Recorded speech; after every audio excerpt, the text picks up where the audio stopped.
Kisah Nabi Yusuf alaihissalam dapat ditemukan secara terperinci di dalam Al-Quran. Ia adalah salah seorang putra Nabi Yakub alaihissalam.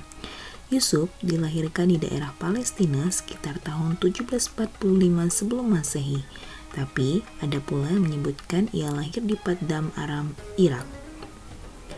Yusuf mempunyai saudara kandung yang bernama Bunyamin dari ibu yang bernama Rahel. Adapun saudara-saudara yang lainnya berjumlah 10 orang. Sepeninggal ibunya, Yusuf sangat dimanja oleh ayahnya Nabi Yakub alaihissalam.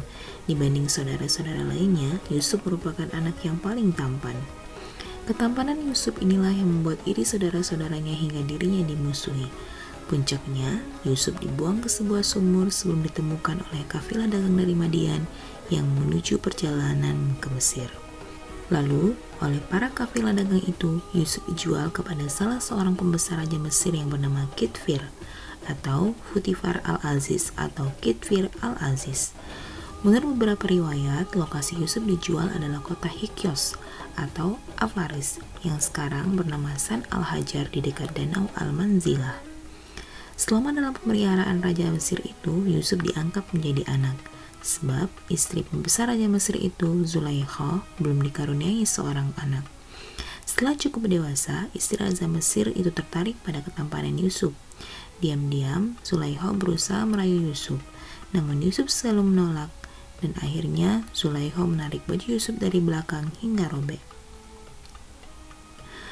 Mendapati kondisi tersebut, Raja Mesir berkata kepada Yusuf agar merahasiakan kejadian itu dan meminta istrinya segera bertobat.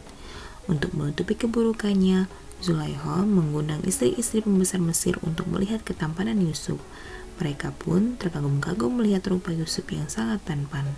Hingga tanpa disadari mereka mengiris pergelangan tangan mereka sendiri hingga mengeluarkan darah.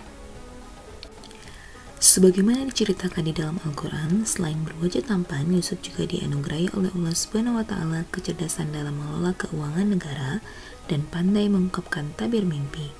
Kecerdasannya dalam mengungkapkan takwil mimpi sudah didapatkannya sejak ia masih kecil. Ketika itu, ia bermimpi melihat bulan dan matahari serta 11 bintang bersujud kepadanya. Yusuf menakwilkan petunjuk itu adalah akan bersujudnya ayah, ibu, dan ke-11 saudaranya kepada Yusuf. Khawatir akan membuat iri para saudaranya, Yakub meminta Yusuf untuk menyimpan takwil mimpi tersebut. Kenyataannya, ketika Yusuf dianggap menjadi bendahara Raja Mesir dan bertugas mengelola keuangan negara, serta musim paceklik yang menimpa negeri-negeri sekitarnya, ke-11 saudaranya duduk bersimpu untuk memohon ampun kepadanya atas perbuatan mereka mencelakakan Yusuf dan memasukkannya ke dalam sumur. Takwil mimpi yang mengantarkan Yusuf menjadi bendaharawan negara adalah ketika menafsirkan mimpi sang raja, sebagaimana terdapat dalam Quran Surat Yusuf ayat 43. Raja berkata kepada orang-orang terkemuka dari kaumnya, "Sesungguhnya aku bermimpi melihat 7 ekor sapi betina yang gemuk-gemuk dimakan oleh 7 ekor sapi betina yang kurus-kurus dan 7 bulir gandum yang hijau dan 7 bulir yang kering. Hai orang-orang yang terkemuka, terangkanlah kepadaku tentang tabir mimpiku itu jika kamu dapat menabirkan mimpi." Para orang terkemuka Mesir itu tak bisa menafsirkannya. Kemudian, sebagaimana dalam Quran Surat Yusuf ayat 44, mereka menjawab, "Itu adalah mimpi-mimpi yang kosong, dan kami sekali-kali tidak tahu menabirkan mimpi itu." Ketika hal itu disampaikan kepada Yusuf, Yusuf mengatakan, sebagaimana dalam Al-Quran Surat Yusuf ayat 47-49, "Supaya kamu bercocok tanam selama 7 tahun lamanya sebagaimana biasa, maka apa yang kamu tuai hendaklah kamu biarkan dulu di bulirnya, kecuali sedikit untuk kamu makan. Kemudian setelah itu akan datang 7 tahun yang amat sulit, yang menghabiskan apa yang kamu simpan untuk menghadapinya, yakni tahun paceklik, kecuali sedikit dari bibit gandum yang kamu simpan.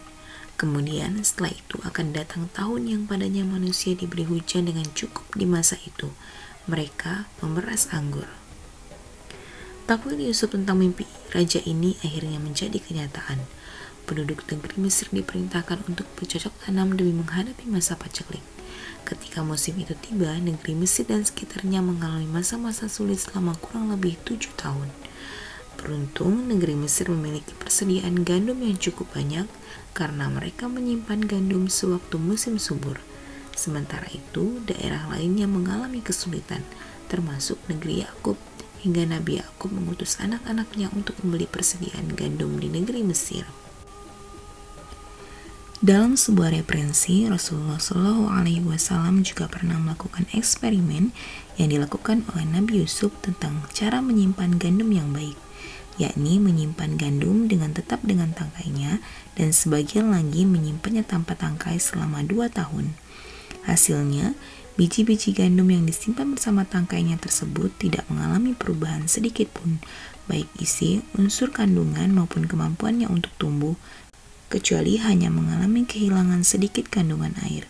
Sementara itu, gandum yang disimpan tanpa tangkainya mengalami kehilangan 20% kandungannya dari unsur-unsur protein selama setahun masa penyimpanan dan 32% selama 2 tahun. Di samping itu, bulir gandum itu juga mengalami kehilangan kemampuan untuk tumbuh, berkembang, dan berbuah. Fakta ini menunjukkan bahwa Nabi Yusuf memiliki kecerdasan yang sangat luar biasa dalam mengelola negara. Bahkan di musim paceklik, yang Rasulullah pernah mengungkapkan bahwa peristiwa musim paceklik yang terjadi pada zaman Nabi Yusuf adalah yang sangat sulit.